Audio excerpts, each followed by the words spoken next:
Hello, it's Jalen Harris, and I will be discussing Chapter 1 in today's video vlog.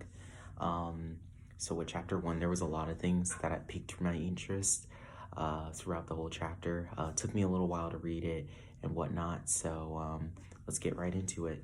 So one of the biggest things that was discussed in Chapter 1 was the correlation of media and media users today and how they changed over time in our social climate. With the introduction of social media and whatnot, there's a lot more news on the internet than there once was beforehand, where a lot of the news was distributed, through newspapers, magazines, maybe even books here and there. Not too sure about that. But also, along with the introduction of certain news formats, one being the newest of infotainment, which are basically shows that give an audience newsworthy information but have it more in an entertaining format, riddled with jokes and puns. That could be that of the Tonight Show with Trevor Noah, or the other Tonight Show with John Oliver. This style of news, despite being very popular and could be deemed very positive, does clash with the old journalistic style of news, as a lot of critics have said. This one in particular, on page 3 of the Chapter 1, Ted Poitner, a veteran broadcaster of Poitner Institute, believes that these shows are heavy on hype but light on facts and information.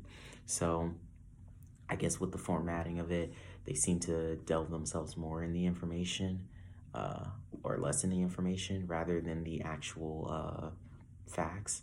Another thing that was discussed in the chapter was fake news, how it's prevalent in today's society, and how it basically confirms a lot of people's perspective on the environment, as a lot of news that people disagree with isn't essentially fake. Page 4 of the book discusses how Scott Pelley investigated fake news and how one website garnered 150 million viewers from headlines like Hillary Clinton has Parkinson's disease.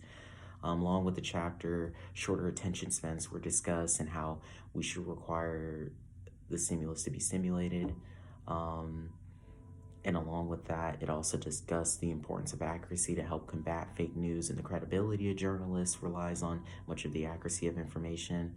And the last thing discussed that I found very important was the steps of FOCI, which means fame, oddity, conflict, immediacy, and impact.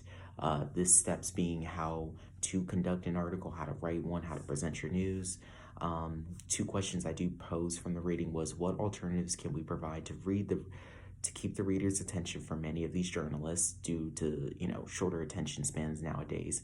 And along with, how could we diminish fake news greatly to the point where there's a reality it may never exist anymore? So that's it for today's vlog.